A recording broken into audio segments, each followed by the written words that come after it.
Let's get started. So welcome everyone, and thank you so much for joining us today. My name is Michelle, and I'm the Exec Director here at DOC. First off, as a modest act of reconciliation and in line with the protocols of our community gatherings, Zoom or otherwise, I'd like to acknowledge that the land on which I'm speaking from here today in Montreal is unceded Indigenous territory. The Kanien'kehá:ka Nation is recognized as the custodians of these lands and waters, and Montreal has historically been a gathering place for many First Nations. Today, it's home to Indigenous and other peoples from all parts of the world. My colleagues and I make this acknowledgement as a touchstone in our process of learning what it means to live on colonized land and the role that we play, and as an expression of solidarity with our Indigenous sisters and brothers. And since this is Zoom, I'd like to welcome those of you on the call, if you wish, to acknowledge the territory you are joining from in the chat. We have 75 minutes today for today's session, and I'm really excited to reintroduce you to DOC's Festival Concierge service and to introduce you to your brand new consulting team. So I'm here today with veteran consultant Sean Farnel and new consultants Claire Aguilar and Jason Ryle, and also Vincent Leclerc, administrator from the DOC office. You'll be hearing a lot more from Sean, Claire, and Jason very soon. Just a little bit of background. The first iteration of DOC's Festival Concierge service was launched in 2014, and it was meant to help fill a gap in knowledge and support services for DOC producers who were seeking to navigate the increasingly complex landscape for festivals and use it to achieve their audience impact and distribution goals. We relaunched the service last September, and it was refocused around tailored one-on-one consultations that provide personalized, direct strategic guidance and resources for helping you map and leverage your festival path. It's the only service of its kind in Canada. As you probably know, festival strategy consulting is a growing business, and we're really proud to offer Festival Concierge as a gateway service to DOC members at affordable rates. The mechanics of the service are explained on the DOC website, but basically there are basic and robust service packages for shorts, mid-length, and feature films. So today we have about 50 people on the line. And before I hand the floor over to Sean, who's been involved with Festival Concierge since its very beginning, we'd like to get a sense of who's here with us today. So we've set up 4 questions in our Zoom poll, which Vince is going to launch right now. And if you could just take the time to answer those questions, you'll need to scroll down to see all 4. And that'll just give us a sense of who's here. Can everyone see that on their screen? Yeah, okay, I see people are starting to fill that out.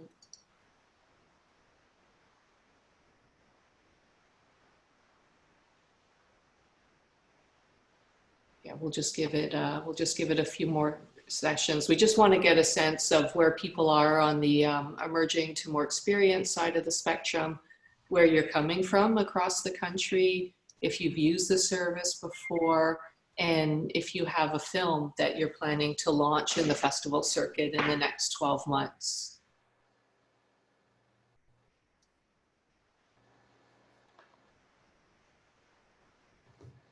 Okay, so we're going to end the poll, and I love this feature on Zoom. We can show the results on the screen. Yeah, cool. So yeah, so pretty even split between emerging, mid-career, and veteran. About 41% from Central Canada, but we've got good representation from across the country, and hello to the one person from the territories. Not sure if that's Nunavut, Yukon, or NWT, but great to have people from coast to coast to coast. 59% of people have a film that's going to be starting its festival life in the next 12 months, and about 24% have used the Festival Concierge service before. Well, thank you for that. Um, okay, so now I'm going to hand it over to Sean. And Sean, as I mentioned, has been with Festival Concierge from the very beginning. So he's going to talk a bit about himself and the service as it's been running to date. Thanks, Michelle. I'm not going to talk too much about myself. I'm going to put out some slides because anyone who's heard me speak know that I'm incredibly digressive and I need something to keep me on track. So my background, I guess my first career, as I say, was in film festivals. I worked at Cinefest, my hometown festival in Sudbury. Then I moved over to the Toronto Film Festival where I started the documentary program. And then I moved over to Hot Docs, where I was working with the programming team there as a director of programming.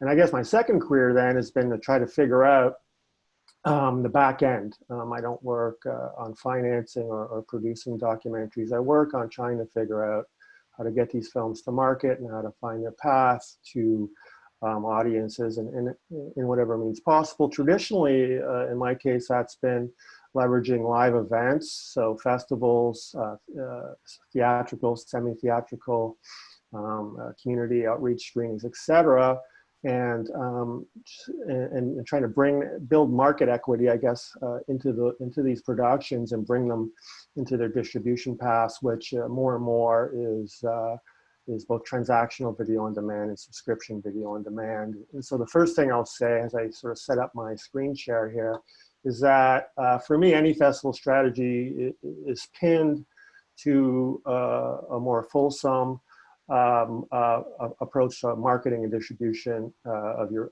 production, whether that's in that sort of model where the producers are driving the marketing and the distribution and sales, or working with one foot in the more traditional system of working with distribution partners, broadcasters, etc.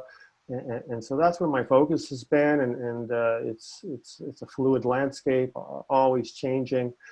Festivals have been and will continue to be, I believe, an important part of that. Let me just get my slides up here, okay.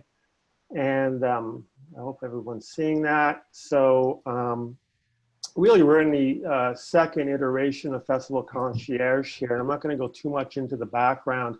I would encourage you all to go back and look at the research document that I and others prepared to relaunch the Festival Concierge service back in last fall, if anybody remembers that, when we used to go to film festivals. And that paper features a really good overview of the development of the Festival Concierge service, what it's trying to do, and as well, I think some very useful case studies that several doc members participated in to discuss their own sort of paths through festivals and into the market. And you can get that on that link provided here. I've been thinking about and writing about and trying to function in film festivals with various hats on for now some 20 years. And so one of the interesting things about this time, I'm going to give you a little bit of a sort of recap on some of the discussions. One of the most interesting things to me is that there has been a very robust discussion around the efficacy of film festivals, what they're for, what they're doing, what they've done historically, what they might look like in the future. And that's been a really fascinating discussion to follow here. Of course, one of the big questions was, what does participating in a virtual film festival look like? Can you get the same kind of market lift you would get from traditionally physical events? And all those questions that one has to ask themselves about what launching your film in a film festival looks like. And we can get into some of that in the Q&A. I'm not going to dive into the weeds there now. But even more interesting to me has been some real deep dives into the meaning of festivals. I think I point to some here. Sonia Childress's article, A Reckoning, was, I think, a really important essay around representation in festivals and underrepresentation. And I would point you to that. Our own Samara Grace Chadwick wrote, I think, a really, again, penetrating overview of festivals and what they mean and what they need to do in POV magazine. And so this kind of questioning, I think, that we see in all aspects of culture and society right now has certainly been happening in terms of the documentary community and culture and business as a whole, and festivals and filmmakers, and there's been lots to sort of discuss there, and hopefully some actions coming from those discussions. I'll point you to a few things that I think are important. I was drawn to this quote from the thoughts from Fanula Halligan here, film critic at Screen. And you know, the big issue with festivals for me, for anyone to try to navigate them, is just the volume of films that are percolating through these events. You know, if I used to track, you know, just feature documentaries going through festivals, premiering at festivals in a given calendar year, and that list would be over 1,000 films, new productions premiering at major festivals. And we know the numbers on submissions to any of the given film festivals are in the thousands. For a feature documentary at Sundance, it's a selection rate of about 2% of the submissions against those films that are eventually presented. So this idea of how the market will respond to volume and what that means, and how we get attention on good work, is I think a real pressing issue to sort through. I'll let you read that yourself. It's the product line, it's clogged. There's also the environmental issue of festival travel, which was, you know, an issue before COVID. I think hopefully will be something we respond to. Obviously, this pivot, I'll try not to use pivot too much, but this pivot to virtual film festivals, some aspects of that will linger well beyond, and will probably be one of the silver linings here is us learning how to do more business online, so we travel less, etc. So again, Sonia's article, how do we free documentary from the negative impact of systems so deeply embedded in the stories in which, in the culture in which these stories are called, a really important call to action. And I think hopefully the momentum from that discussion continues into this fall festival landscape and beyond, and we start to see tangible change there. Samara's article in POV really pointing to what has become a disparity between the power position of festivals, some festivals, especially institutional festivals, and filmmakers, and their role, and how do we bridge that gap in this time of disruption so that we can proceed in a sustainable way for both festivals and filmmakers. And just with a bit of nostalgia here, let's not forget what we're missing here. The ability to meet in person, to discuss films, for films to break out really from that, you know, buzz that is created at a screening at a festival with a standing ovation and an engaged Q&A, and we really are missing that, because that drives attention, and we are in attention deficit economy here and culture. And for me, that is what I miss most about festivals, a chance to focus, you know, over a sustained period of time, and to have discussions around the work and to do business. So what does the Fall Festival look like now? What does the calendar look like now? Well, in Canada, we have always a very, you know, this is a really big season for festivals. Streaming out of, streaming is an interesting word to use. Beginning with TIFF, which is running now with some hybrid of physical events and virtual streaming screenings and industry conferences. VIF's the same. Pretty much all these events are doing some combination of very localized live physical events and some permutation of streaming. The one I'm not sure about here is Give Me Some Truth, but the rest are all a go here.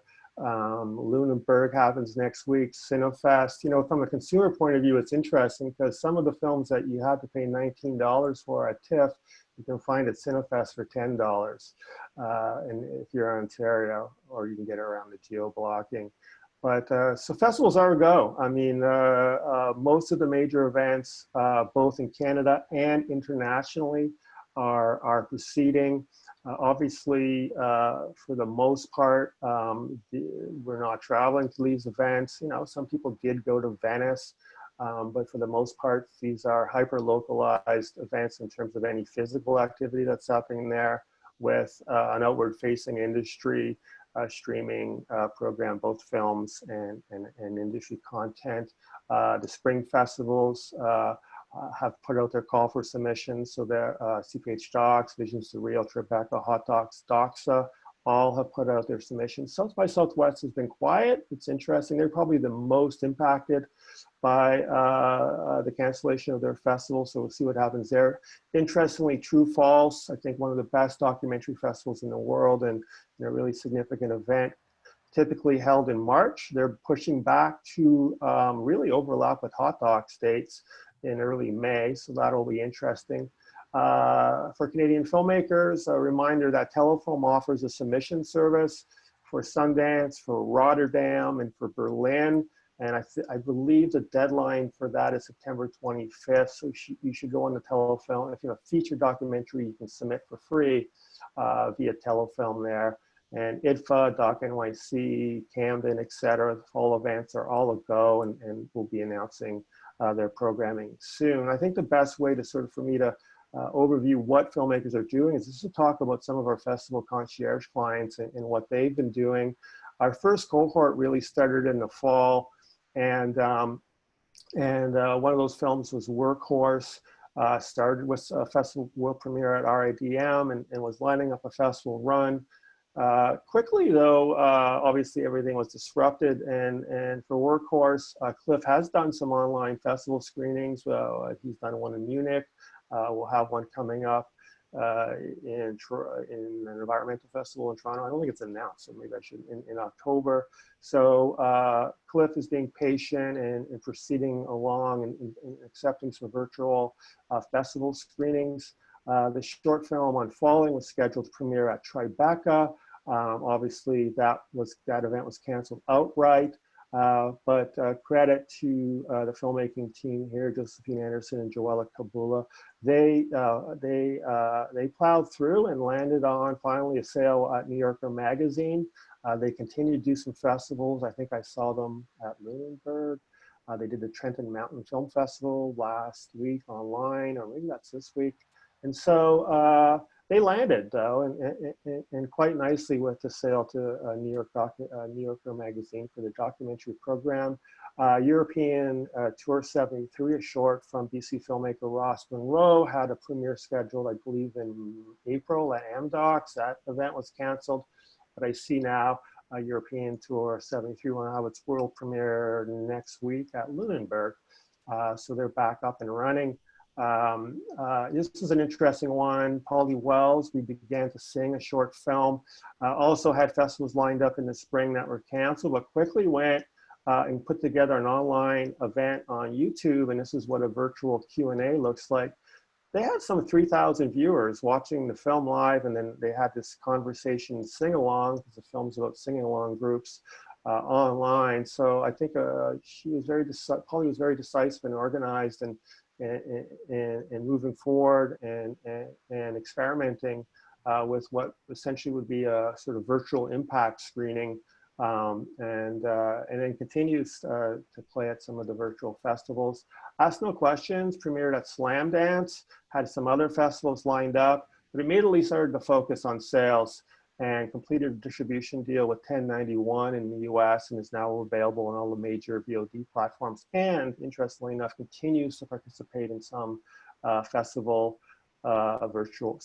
festivals in the States.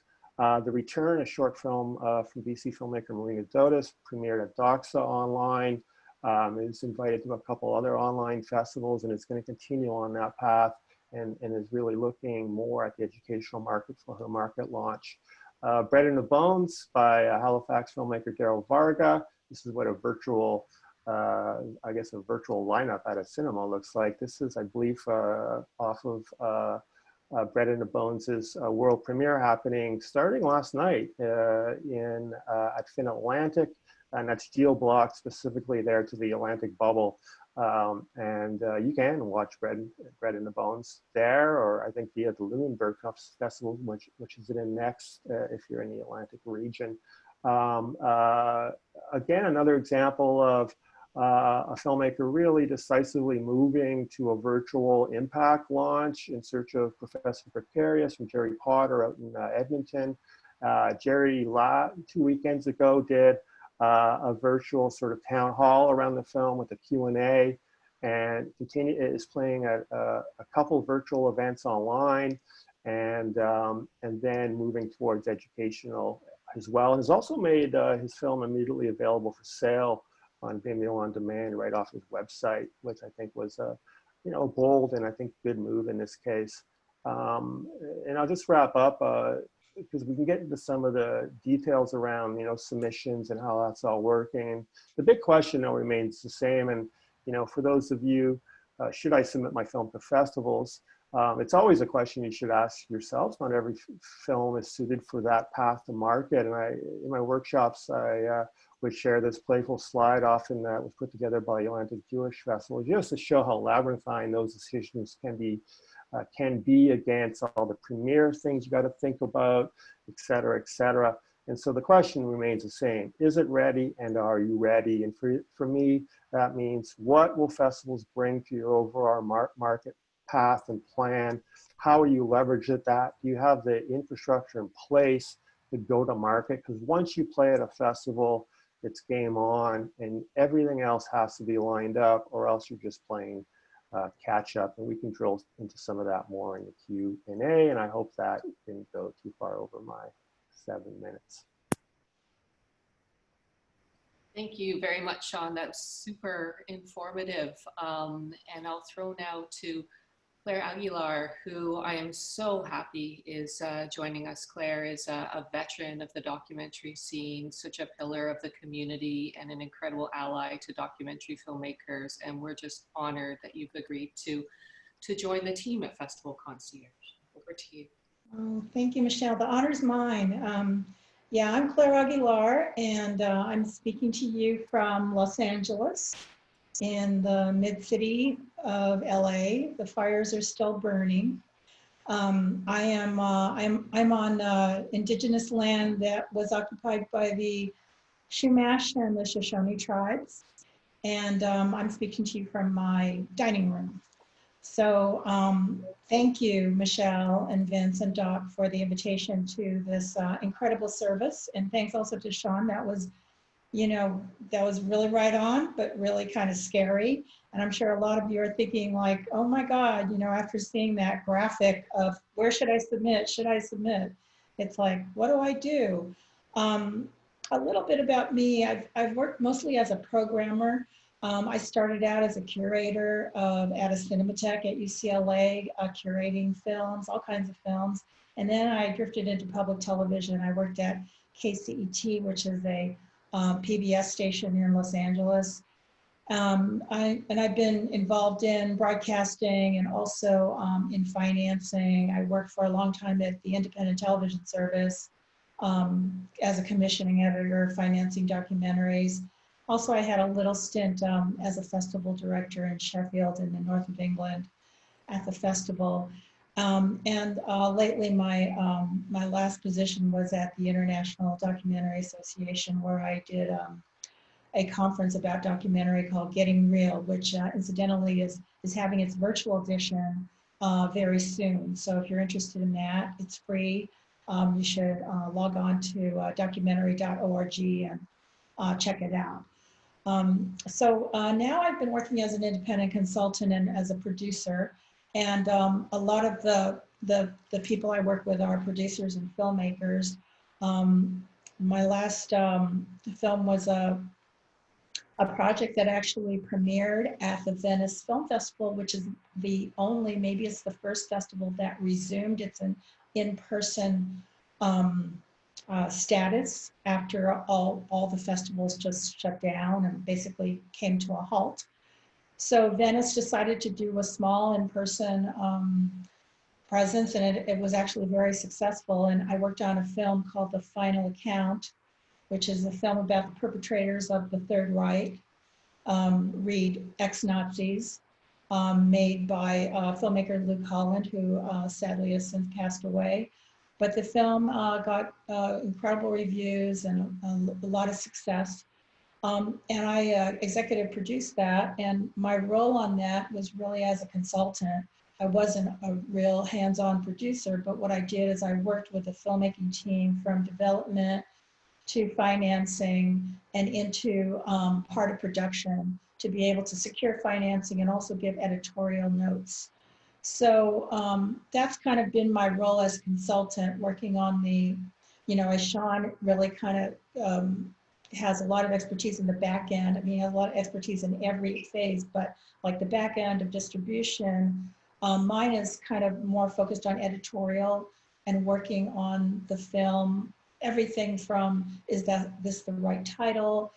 Does it work? Is it structurally as a story working? What kind of point of view is there? But also working on other aspects of development, such as financing, or trying to find the best fit for your film.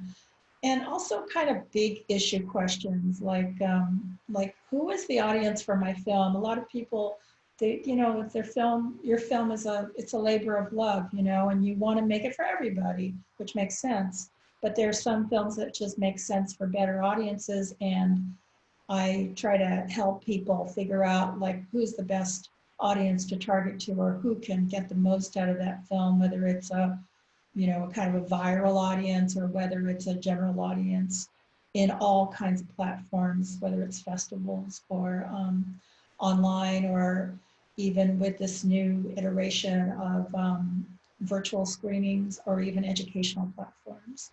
So I hope to be able to do that. And DOC has provided some tools in order to do that, ranging from their suite of services. And Michelle will talk a little bit about that, but also some other tools like the festival strategy template. And I think that, with these tools, I think it's a really great service. I just want to say one other thing, and that this is an area that it's not rocket science, but on the other hand, it's kind of common sense. But I'm sure as the filmmakers, you get a lot of advice from people, but sometimes it's just good to have somebody tell you like it is, just to be frank about it, just be honest with you about stuff. I mean, you can have test screenings with your family and friends, and my experience is, sometimes they want to, they want to tell you what you want to hear, and just to be supportive, and that makes sense. But you also need somebody to kind of tell you like it is and be honest with you and just say, well, this is how the market works, and you can take this advice or leave it, but on the other hand, some things may not work as well, and that's something that I really pride myself on, to give you the integrity of that honest opinion, vis-a-vis what like I have experienced in the market, and and also to try and inspire a dialogue, because just talking about things sometimes you're able to just hash it out. It's, I don't want to liken it to therapy, because I used to say speed dating, for commissioning was kind of like, it's dating, and a producer's relationship is like a relationship, but it's not really like that. But it is like that in a lot of ways, in that if you're going to spend years with your team or your producers, you're going to have a relationship with them. And so much of that is about your relationship with people, and that's going to translate into the success of your film. So I'll leave it to that, and throw to our co-conspirator, Jason, I guess. Thanks, Claire. Hi, everyone. Thank you so much for the invitation to join this team, Michelle, Claire, and Sean. I'm looking forward to working with you. I'm in my home here in Toronto, which is on Dish with One Spoon territory, the homeland of the Anishinaabe, the Haudenosaunee, and the Huron-Wendat people. I've lived here for quite a while, but I am originally from central Manitoba. I'm Anishinaabe from Lake St. Martin, and really come to this service from my experience within the Indigenous film community, within the Indigenous film industry, through my work at Imaginative. Up until June of this year, for 10 years, I was the executive director at the festival. And for another 8 years before that, began my work as a programmer and carried through my artistic practice as the director up until I left the organization. So really that's my interaction and my intersection point with this service. I bring my experience as a festival director, as a programmer, someone who has not only selected work for presentation at Imaginative to an Indigenous and broad audience, but also taking work internationally to present that to other festivals, to buyers, distributors, sales agents. One of the initiatives that we do at Imaginative is an Indigenous cinema stand at the European film market, which is really, a large version of a more ad hoc model and practice that we've taken internationally to different markets, to different festivals. And clearly there's a growing interest, and has been a growing interest, in Indigenous made work, in work with Indigenous content throughout the years. And really my hope is that we'll see a lot of Indigenous filmmakers and film teams applying to this service, because really I think the need is there. There's an increased production of Indigenous made films, which is fantastic to see in Canada. Documentary remains a strong and vital thread of the creative voice in Indigenous communities.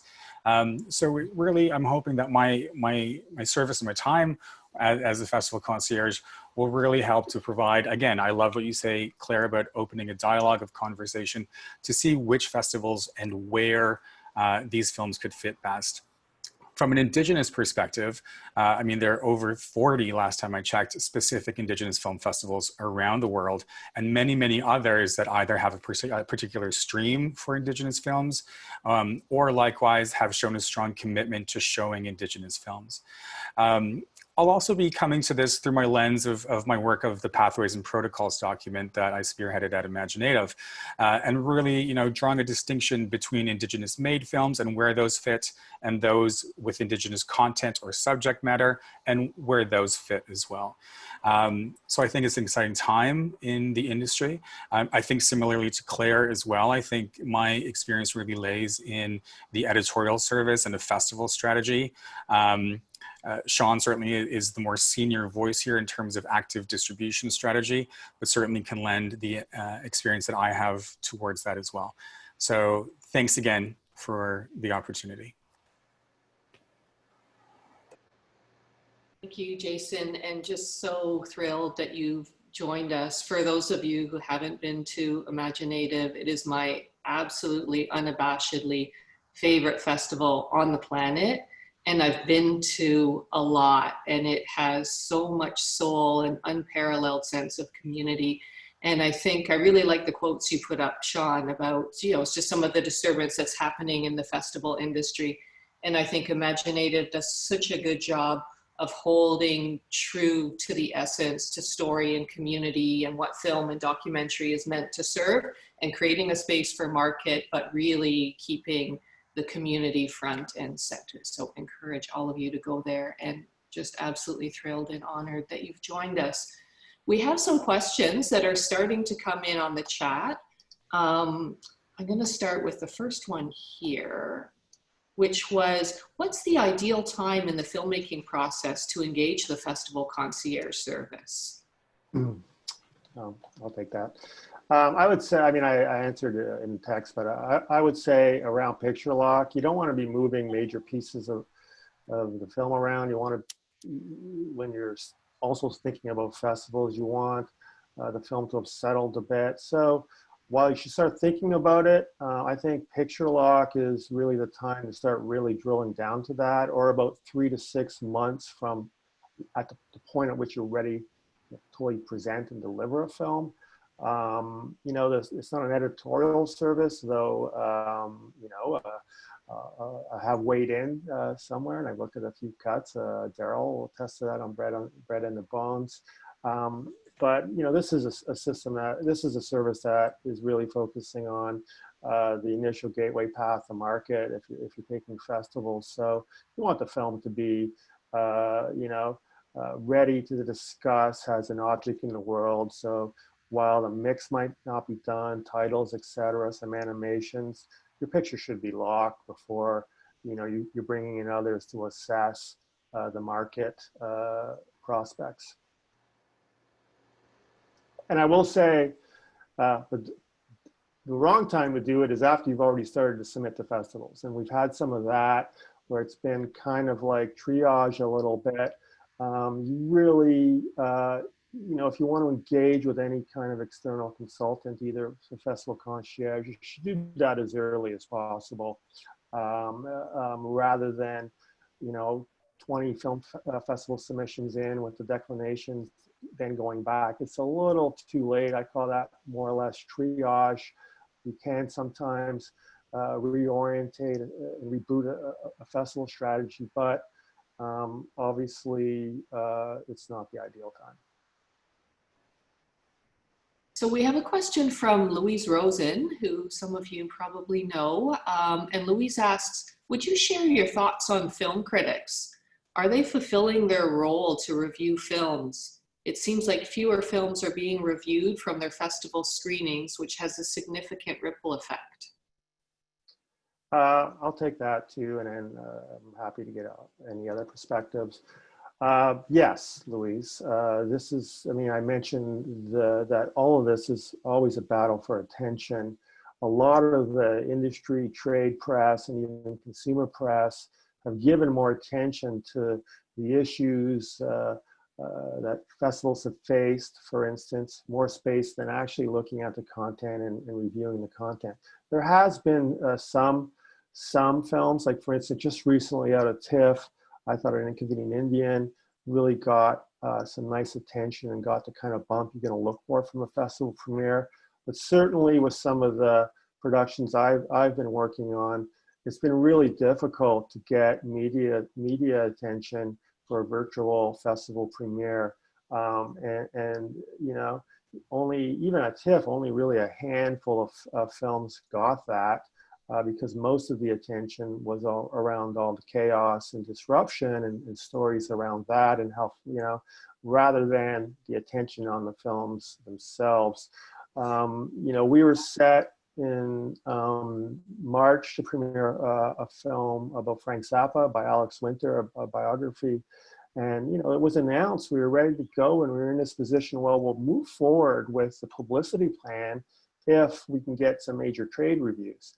But it was clear at that time that unless it was pinned to an actual virtual screening, which we did not want to do, it wasn't, we weren't going to get those trade reviews, because they needed to be pinned to something in order for Variety or Deadline or any other trades to write about it. So we pulled right back, and there the sales team took over, and they prioritized the sale, the distribution sales before any festival activity. And now that film will be released by Magnolia in November, and we'll start to do some international virtual festival screenings also in November. And that was all predicated on not being able to get the film reviewed and get that publicity launch you'd want to either drive sales or to drive a commercial release.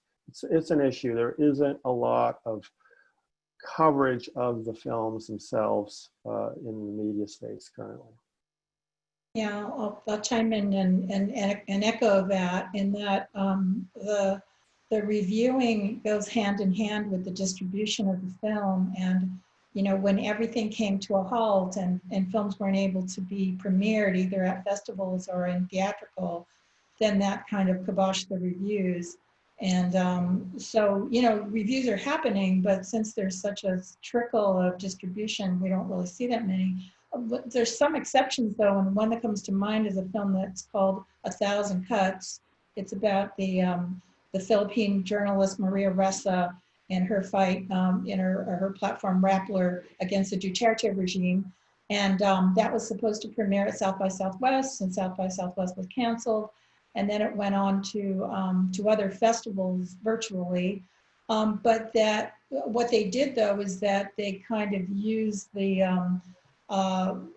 timeliness of what was happening in the Philippines to do a lot of like Q&As with Maria Ressa, the journalist, and And that generated a lot of coverage, if not, and then reviews of the film, which actually it's a very good film. But you know what I mean? It sort of was a little bit of a, you know, snowball effect because of coverage of Maria Ressa and doing these online forums. But that's kind of the exception. So yeah, I think that it's kind of a shame. I mean, even screenings, you know, I belong to the Academy, and usually this is like festival season where they have screenings for the members for nominations.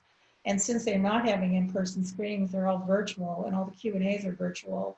It's just that, like, personally, I just have little, I mean, I don't feel really compelled to go to the virtual Q&A. Of course, if I'm at the screening and I'm sitting there, I'm gonna go to the Q&A, and I'm not gonna leave unless I have something else to do, just because I don't want to be rude. But with these virtual screenings, I mean, I don't know how well they're doing, but I just don't feel compelled to attend the Q&A unless there's something I really want to see from the director or the producer.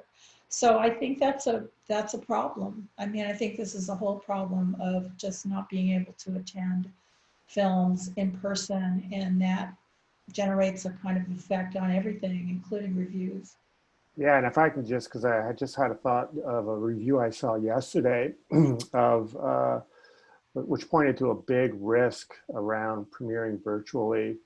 There was a review in IndieWire yesterday of the follow-up to The Corporation, the new Corporation. I haven't seen the film, and I'm excited to see it. But it was quite unkind review, and in the environment where you know, there isn't a critical mass of reviews coming out, where one negative review might be kind of buffered by more a positive response or a positive audience response, and things like that. That one review could do a lot of damage, and you really expose yourself when you go out and you don't have, you know, and you get this one bad review in a major publication without all the other sort of buffering things you might have gotten from a live presentation and a connection with an audience and the discussion and the contextualization that happens around a production. And that was a risk I hadn't thought much of, but it certainly raised a red flag for me. I think the question's been answered, but I'll add it. It's been really lovely to see the amount of coverage that Inconvenient Indian has received. I mean, I think from major trades, not just in terms of reviews, but also coverage of the filmmaker and the content of the film. Likewise with Beans on the narrative side, also getting a lot of coverage. So yes, I mean, in terms of the lens that I look at things through, they're still vitally important for those big pictures to really reach a broader audience, and particularly an international one. I invite those who are listening to add your questions into the Q&A. There isn't a question in there right now.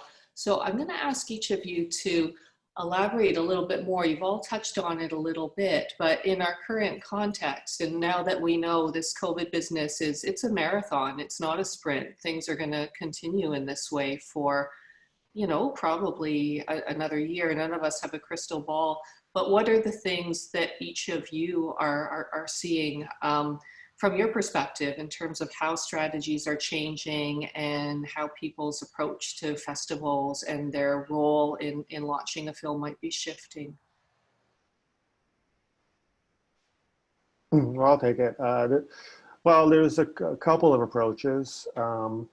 You know, like I said, I think in the case where you're ready to go, which means you have your full market plan ready, and that's typically if you're involved with a rights holder and not just an independent production. So if you have a broadcaster in Canada, for example, you might be driven by a broadcast date and want to get the festival run in before the broadcast window kicks in. That's an important consideration. But if you're sort of going it on your own as an independent right holder, you know, there's a compelling argument to put the film back in your pocket or back on the shelf until next fall. And a couple of filmmakers I know are doing that. You know, the argument being, I spent 5 years or more working on this film. It's not time sensitive. I'm not gonna put it into an uncertain and fragile market, and I'm going to wait it out. And I know in a couple productions that I'm working on are taking that approach, both features and shorts. So that's a totally valid thing. Less valid if it's a time sensitive issue. Like say if you're an American filmmaker who's getting a doc that was relevant to the election cycle already, you want to get that out there, and we'll see some of those films in the virtual environment, I'm sure, over this fall. So it's really a sort of honest assessment of, is your market, are you ready with the infrastructure? Do you have a plan? Are you up to speed on how things are working in this virtual environment? Never mind all the questions around what does it mean to show your film online, around rights, etc., which are questions you have to dive into as well. So it's really, for me, it's really case by case, and there's so many factors, including just personal factors. Do you have the time to launch a film online right now, etc. The other question is, in any submissions, the way I approach submitting films to festivals is I apply the discipline of a budget and a window there. Give yourself 3 to 6 months, create the discipline of a budget. And is this the best time then, if you're going to spend $1,000 or $2,000 or $5,000 on film festival submissions, is this the best time to use that resource, or can you wait it out? And there's no template here, but this is where I think consulting others can be really of value. Yeah, I'll just chime in and say that it's been really devastating to see the effect of the pandemic on film. I'm in Los Angeles. It's like the entertainment capital, and the industry has basically come to a halt. So especially for freelancers, they're just not working.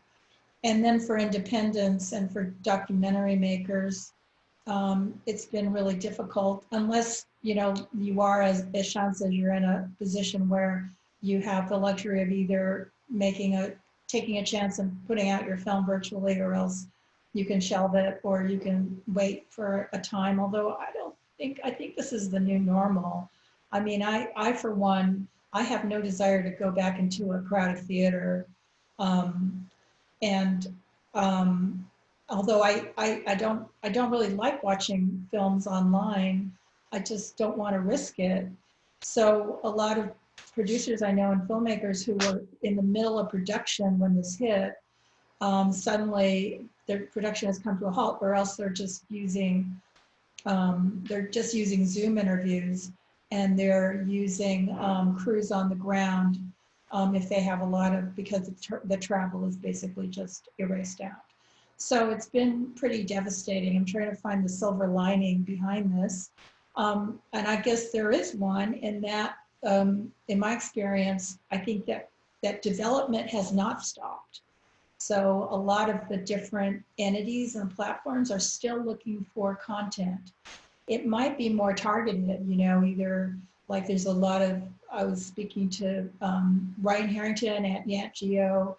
He's looking specifically for COVID or Black Lives Matter related content that he could be able to turn around pretty quickly.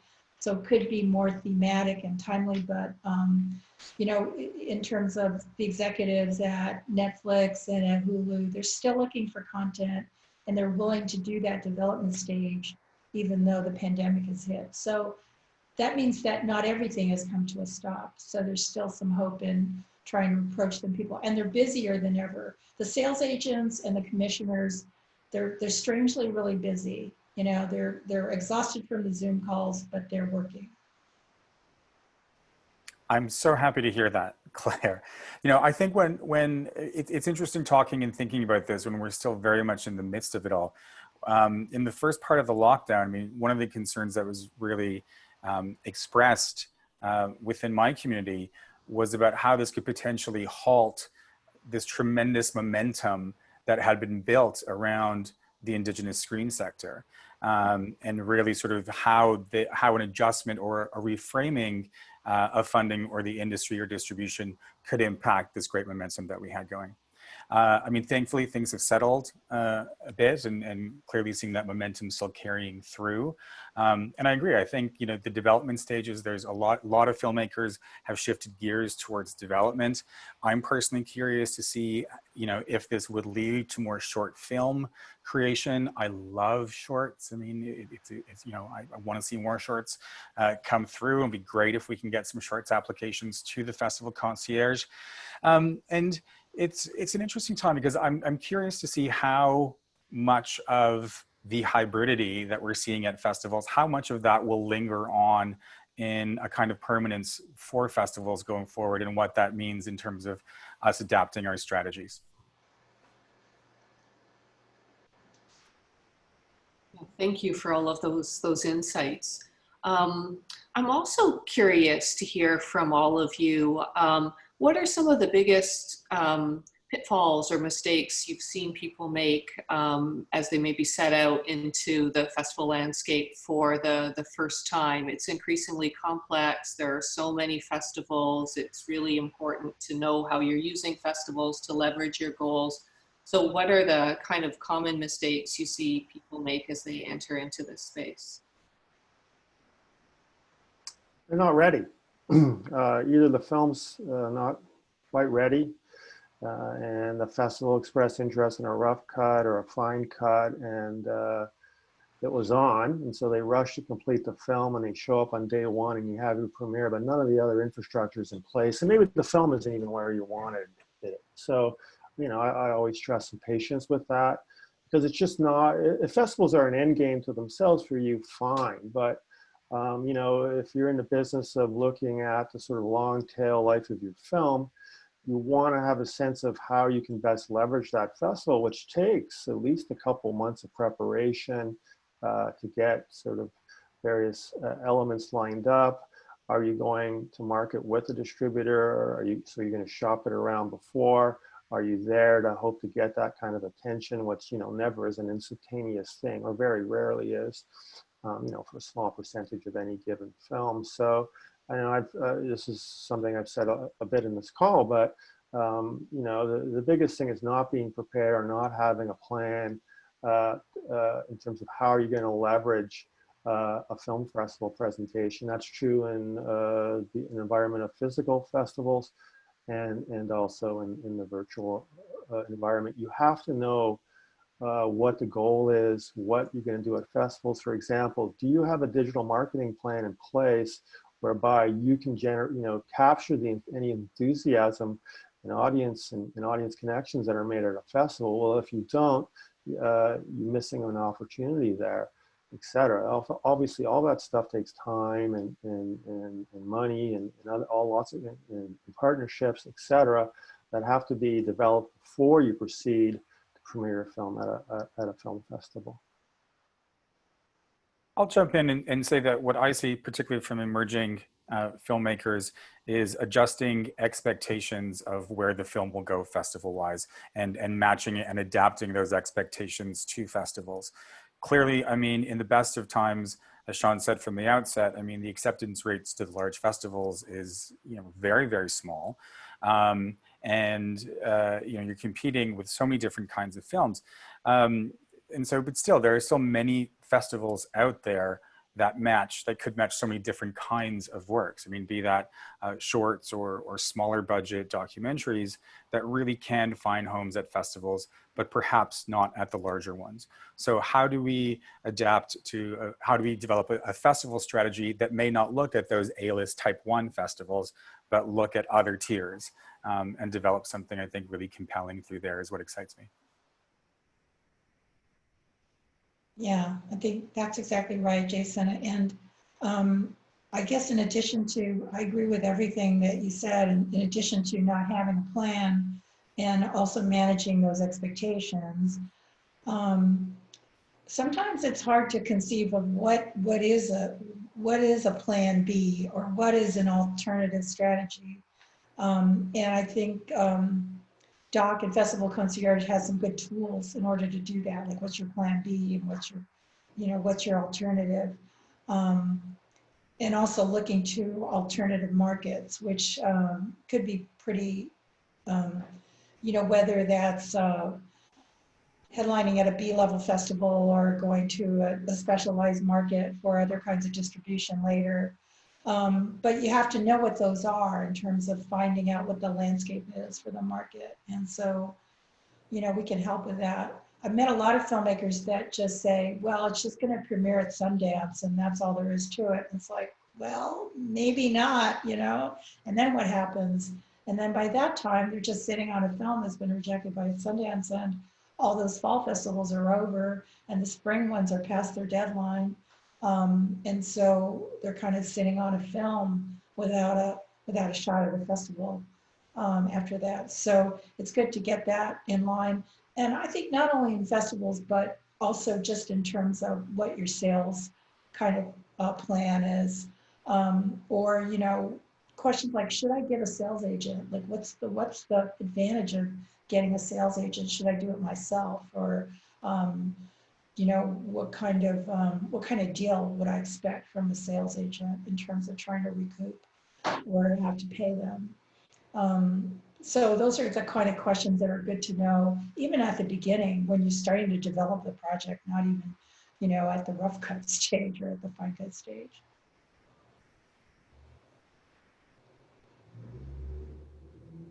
Yeah, I see there's a question. I mean, I agree with all that, and especially Jason and Claire, the notion of expectation management, and hopefully where that's where the service and any other consultant you may find in this space could be of use. And I see there's a question around the process, and I think that is the process. So the basic administrative part of the process is that you submit via Film Freeway. You can find all that information on the doc website, and then usually within 2 weeks. Well, you could submit and book on Calendly, and maybe Vincent can walk us through that or something. And so we all have times set aside on this calendar online, and you can book your time. I think the window is roughly 2 weeks after you submit it to give us a time to watch it and have our thoughts. And the process itself is one around, the way I approach it is what does your film look like as a kind of object in the world, this is pointing to Claire's argument. It's sort of like the sort of brutal honesty, and not to say that give up, forget it. If it's going to be tough to get into the Sundances or the hot docs or the doxas, and what you do is like imagine a path, a realistic path. I mean, we're really trying to save you time and money here. First of all, I've seen filmmakers spend in excess of $5,000 on festival submission fees. You go on Film Freeway and it's like, shopping on Amazon, and you can get a little carried away there. So we try to apply some discipline first. If we can realistically assess that, maybe Sundance or even Hot Docs or TIFF or whatever, IDFA aren't in the range. Maybe you test 1 or 2 of those. But what's the sweet spot festival-wise for this film? And an even bigger question: is this a film that should go down that path, or can you create something else? Festivals are their own little bubble. I see a lot of films that are have a market, have an audience, but maybe festivals aren't the best place to develop that market and audience. So that's another assessment we have to make right off the bat too. Of course, we're living in a 5,000 plus festival universe. Try to help you avoid the bad actors in that space. Focus on credible festivals that are really going to, bring equity to your marketing and distribution plan. What are, if you take the top-down approach, what's the premiere window at a major festival look like for you?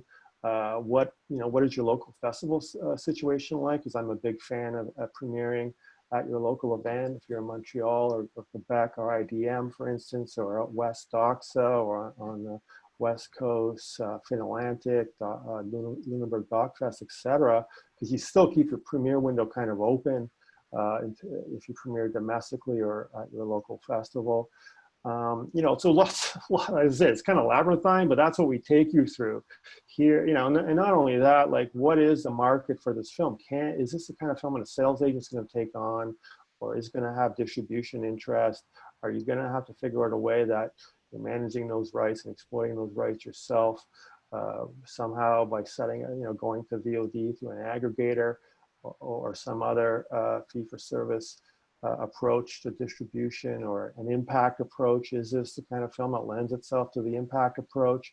What does the infrastructure look like for that? Can you put that together?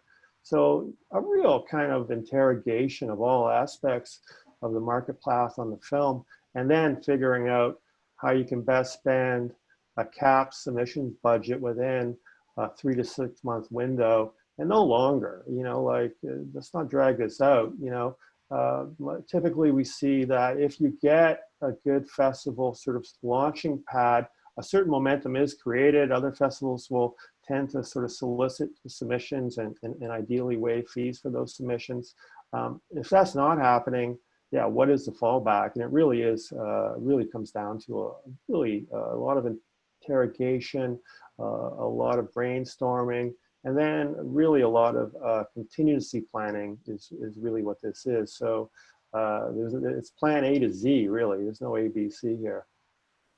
Finish up on the mechanics. The second part of the question was who watches the film and how do you match the filmmaker to the consultant?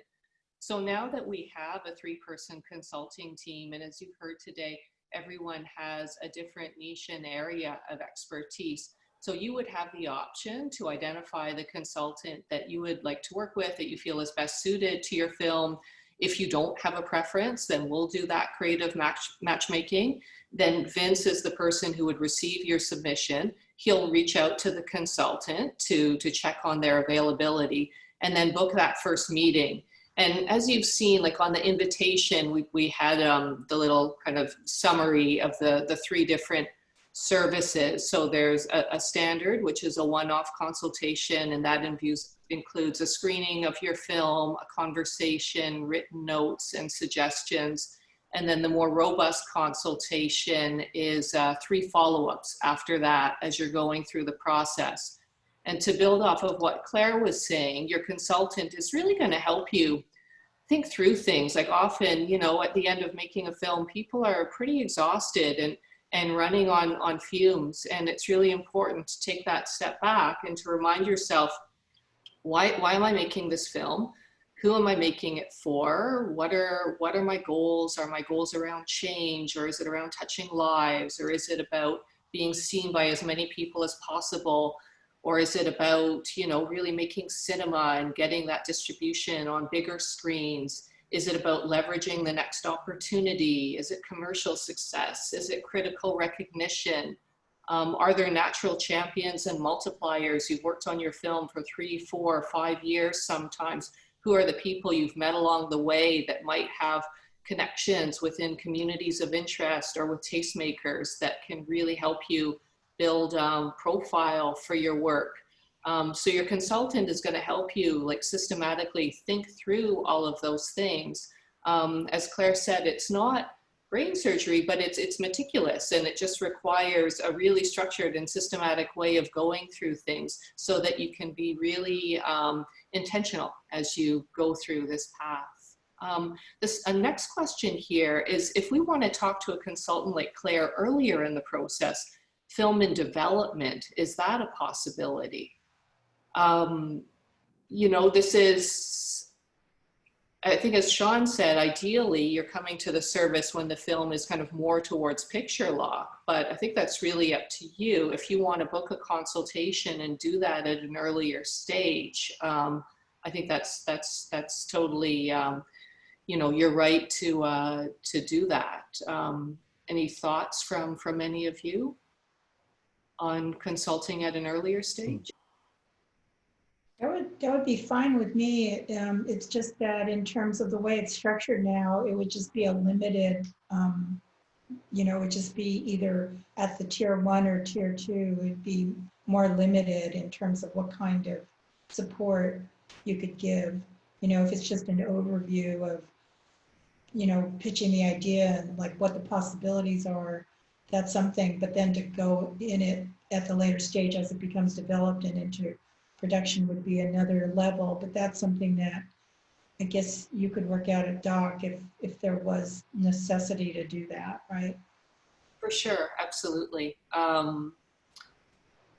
Yeah, and one thing that has come up, for example, sometimes people would start with the first tier with a basic service, and then they realize, wow, I really would like to continue. And just to facilitate that for people, if you start with that basic service and then want to bump up to the more robust service. So yeah, that's certainly something that we can do.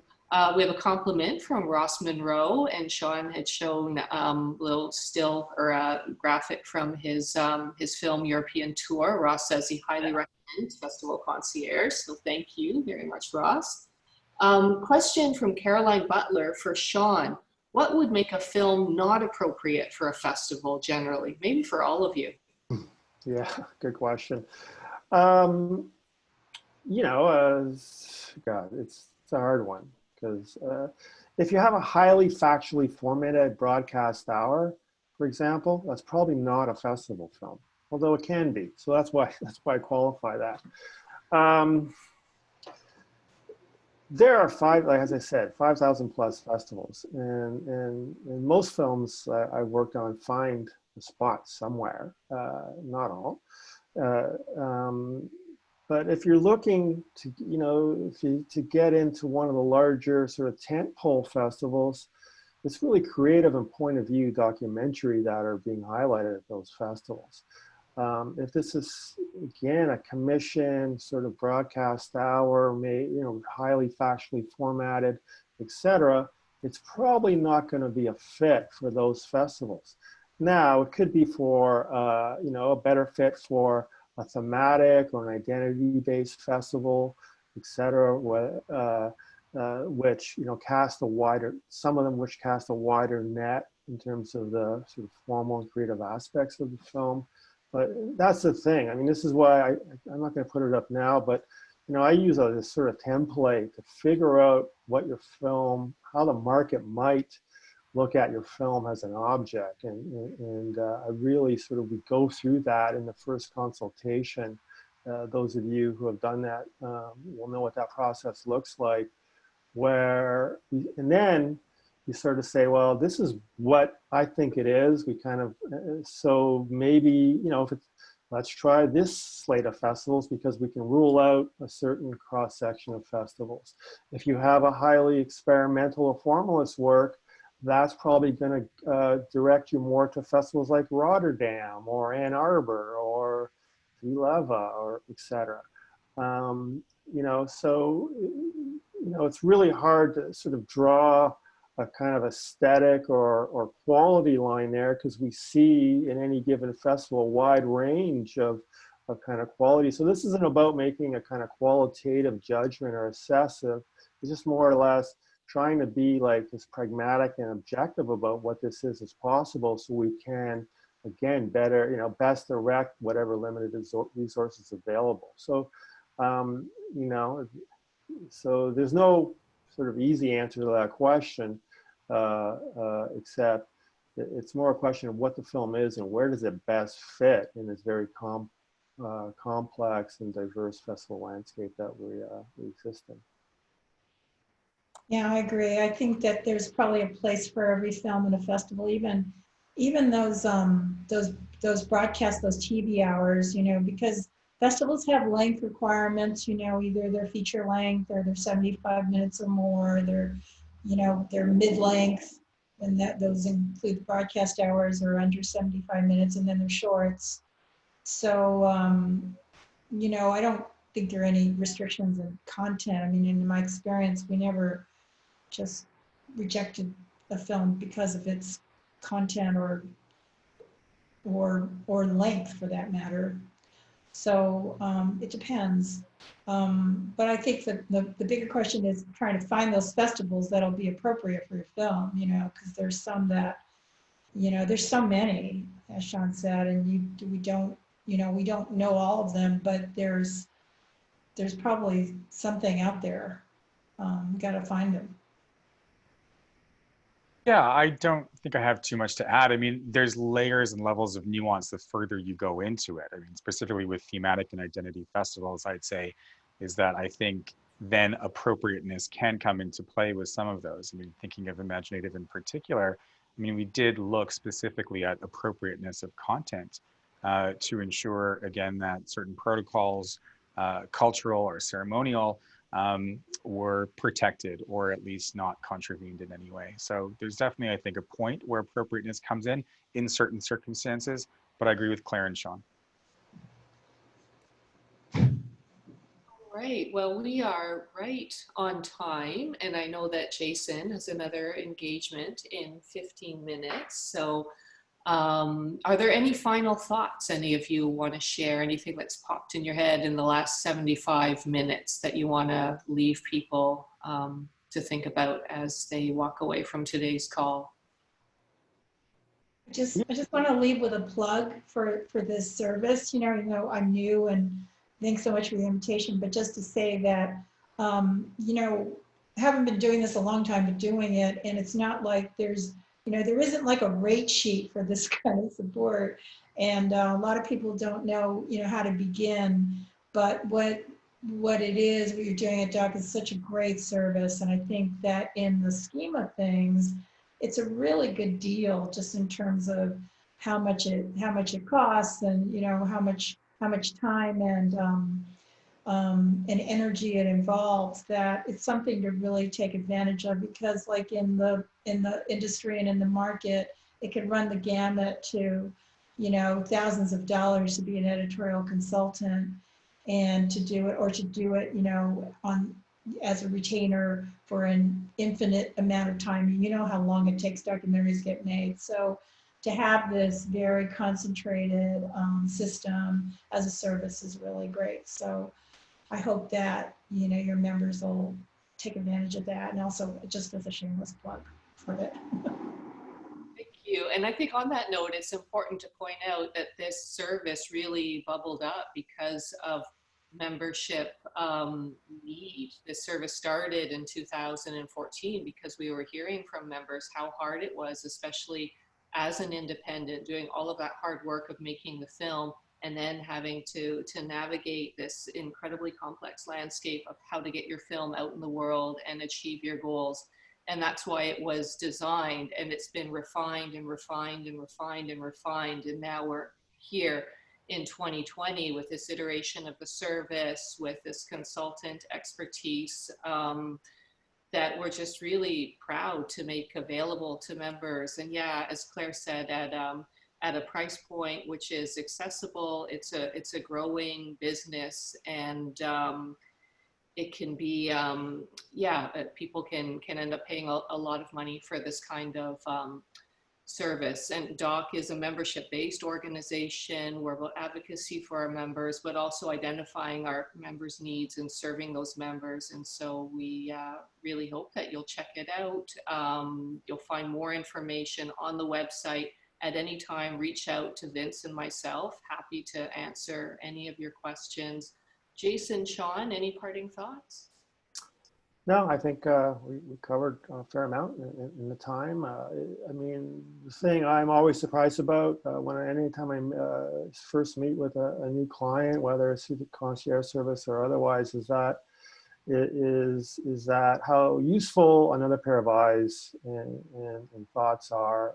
It's the vulnerable time when you first start showing your work outside of your small production circle. We all understand that and are here to help and guide you, and just to, you know, brainstorm and provide whatever perspective we can to help you. But I do think it is extremely good value and hopefully useful to all who use it. Couldn't agree more. And I mean, a plug of sorts too, just would ask anyone listening here to really promote it. I mean, I'd love to see more emerging producers apply to this program. I think it'd be incredibly beneficial, particularly at the emerging stage of someone's career. I think, you know, this is a great way, I think, perhaps to mitigate those expectations, to learn how to build strategies to really encourage, you know, continuing to build on your career, to keep on going forward and not get discouraged perhaps with the strategy that doesn't work, or nor strategy that leaves your film stranded. So I think, you know, it's something that I I'm very eager to promote and hope we see some great applications coming through. Thanks so much, everybody. Have a wonderful afternoon.